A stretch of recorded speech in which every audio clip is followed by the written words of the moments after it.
A paz, meu querido, que o amor de Deus, o Espírito Santo, esteja entrando em seu coração, continue comunicando a você as verdades incontestáveis do Reino de Deus.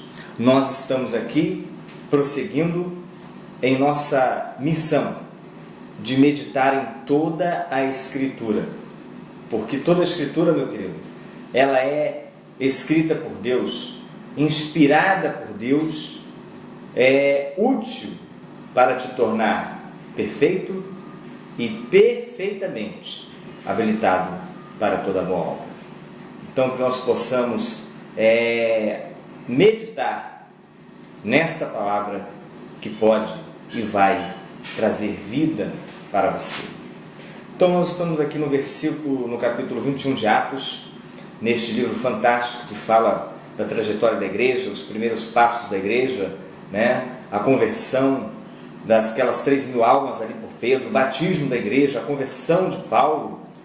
E nós estamos aqui, amados, depois de toda essa trajetória de Paulo, em que ele esteve ali se despedindo em Efésios, e manda de Mileto chamar os presbíteros de Efésios para se despedir, e naquela despedida, meus queridos, ele foi advertido de que em Jerusalém ele iria sofrer, ele iria passar por prisão e tribulação, mas ele respondeu enfaticamente, aqui no versículo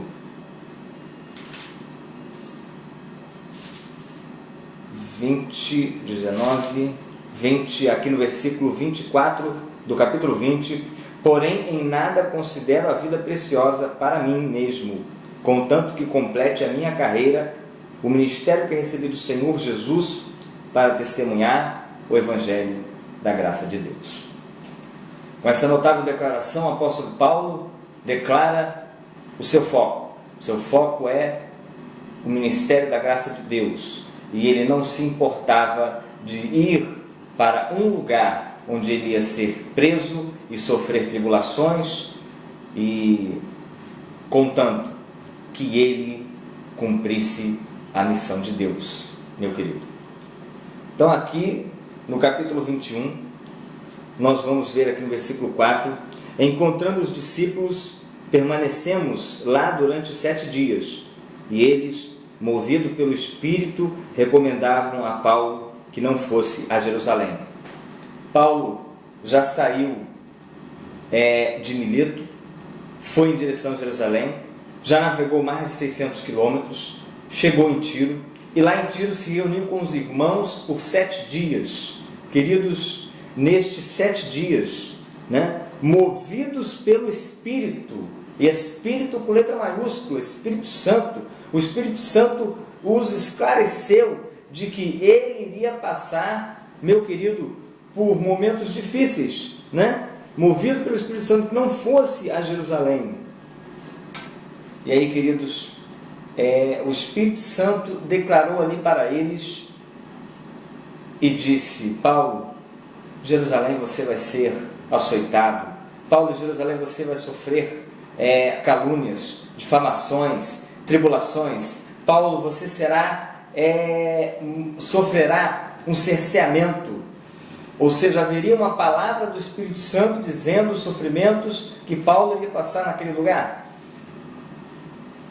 Mas Paulo, meus queridos, ele prossegue.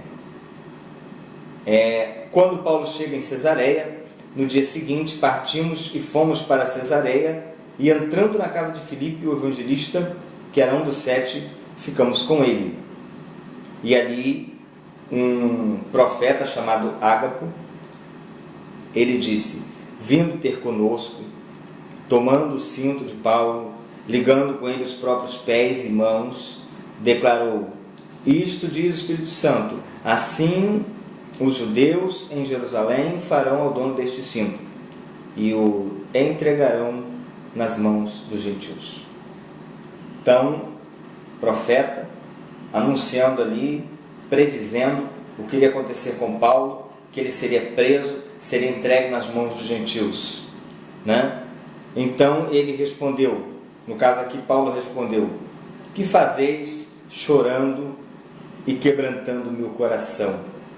Pois estou pronto, não só para ser preso, mas até para morrer em Jerusalém, pelo nome do Senhor Jesus. Meus amados, Paulo tinha contato com Deus, contato íntimo com Deus. O Espírito Santo em todo momento advertindo a Paulo de que em Jerusalém ele iria sofrer. Eu acredito, queridos, que aqui não há conflito. De um lado o Espírito Santo na vida de Paulo orientando, vai para Jerusalém. Do outro lado o Espírito Santo na vida dos irmãos dizendo, Jerusalém terá aflições. Um homem não pode fugir daquilo que Deus quer e um homem não pode fugir das aflições que vão advir daquilo que Deus quer. E era justamente isso que acontecia na vida de Paulo. Paulo tinha uma direção clara. Não sei se Paulo sabia o que ele iria fazer, mas na verdade uma das maiores obras de Paulo foram feitas lá, nas prisões, nas cadeias, testemunhando para reis, testemunhando para autoridades, testemunhando de Jerusalém para todas as pessoas do mundo, recebendo gente de todo mundo porque ele ficou preso, testemunhando para aqueles soldados. Jerusalém era Roma. Naquele momento que ele ficou, na verdade, em Roma, ele foi preso em Jerusalém, mas foi levado para Roma. Roma era a capital de tudo, o império, a capital de todo o mundo. Então ele ficou num local estratégico e de lá saíram as cartas de Paulo, que hoje nós temos acesso, nós vamos estudar em outros momentos, revelações. Porque assim como Paulo foi preso em outro momento, que nós estudamos aqui em Atos, e ele ficou louvando a Deus e orando, e à noite a cadeia foi rompida, não creio, queridos, que Paulo ficou preso, como os presos hoje ficam, tomando banho de sol,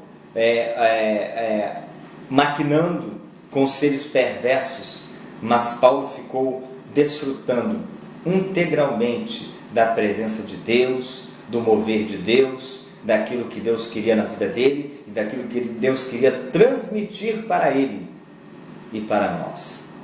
Quantos de nós temos esse foco em nossas vidas?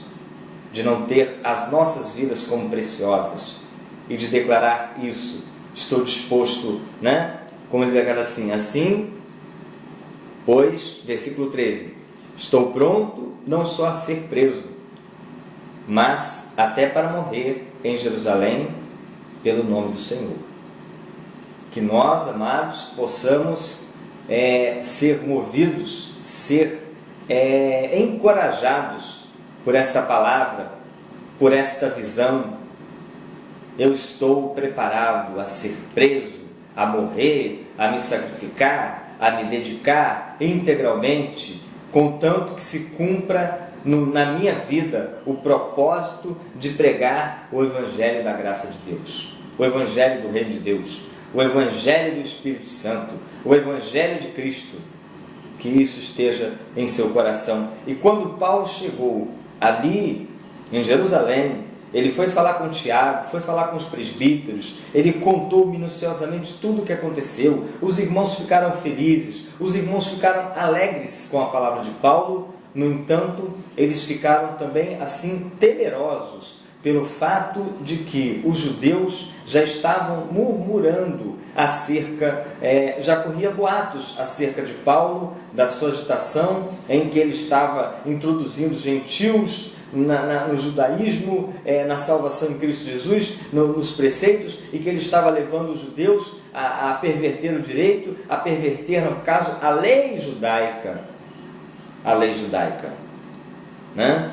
E nós vemos aqui, quando já estava para findar os 7 dias, os judeus vindos da Ásia, tendo visto Paulo no templo, alvoroçaram todo o povo e o agarraram.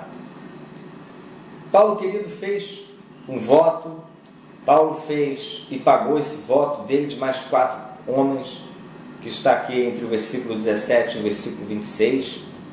Paulo procurou cumprir todo o ritual, mas quando ele estava lá no templo de Jerusalém, os judeus vindos da Ásia, que tiveram contato com Paulo durante aquele período em que ele foi na Ásia, foi em Efésios, pregou o Evangelho, causou muito tumulto, né? Tumulto esse advindo daqueles que discordavam da palavra de Deus, da fé em Deus, e o perseguiam e achavam que ele estava, na verdade, ferindo a lei, né? E aqui no versículo 29, pois antes tinham visto Trófimo, versículo 28, gritando, israelitas, socorro, este é o homem que por toda parte ensina todos a serem contra o povo, contra a lei, contra este lugar, ainda mais introduziu até gregos no templo e profanou este recinto sagrado. E ele foi ali condenado de profanar o templo, de fazer agitação em vários lugares e de introduzir um gentil, um grego, no templo. O templo, queridos, o interior do templo era apenas para os judeus, mas no interior do templo era apenas para o sacerdote, mas no interior do templo era apenas para o sumo sacerdote uma vez por ano. E a parte reservada para os não-judeus era a parte externa, onde podia vir aqueles que não fossem judeus e adorar o Senhor ali próximo ao templo, mas não passando de uma determinada parte. E quando eles viram um determinado homem grego juntamente com Paulo, eles falaram, foi Paulo que introduziu, mas a palavra fala aqui, e julgavam que Paulo o introduzia no templo. Paulo não introduziu no templo, mas estes irmãos, estes homens judeus, como eles em várias partes eram movidos de inveja, eles estavam realmente querendo difamar Paulo, liquidar com Paulo, liquidar com a obra de Paulo. Não temos dúvida, não tenho dúvida aqui, queridos, que era uma obra da carne e uma obra que atendia aos interesses maléficos do diabo. Porque eles queriam, na verdade, destruir toda a história de Paulo para que as pessoas negligenciassem a palavra de Deus.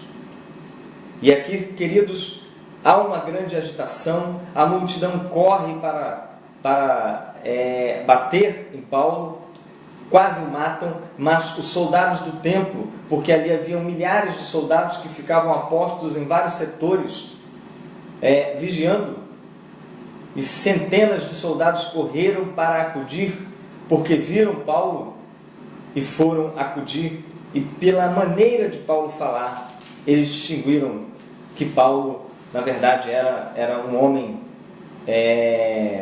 culto, um homem letrado, um homem de nacionalidade judaica e nacionalidade romana. Então, versículo 39, respondeu-lhe Paulo, eu sou judeu, natural de Tarso, cidade não insignificante da Sicília, e rogo-te que me permitas falar ao povo. Então Paulo fala em hebraico, fala em grego, Paulo consegue o silêncio da multidão naquele momento, e Paulo tem a palavra. E queridos, na nossa próxima meditação, no capítulo 22, nós iremos, na verdade, refletir, meditar um pouco sobre essa defesa de Paulo, a primeira de 5 defesas que ele faz em seu nome. Que o Senhor, que o Espírito Santo possa continuar falando no seu coração, que você possa mergulhar nessa palavra para absorver este exemplo de Deus para as suas vidas, que nós possamos ser inspirados por Paulo a não ter a nossa vida como preciosa, a ter coragem de ser preso, de morrer e de entregar nossa vida para Deus. Entregue a sua vida para Deus totalmente, em nome de Jesus.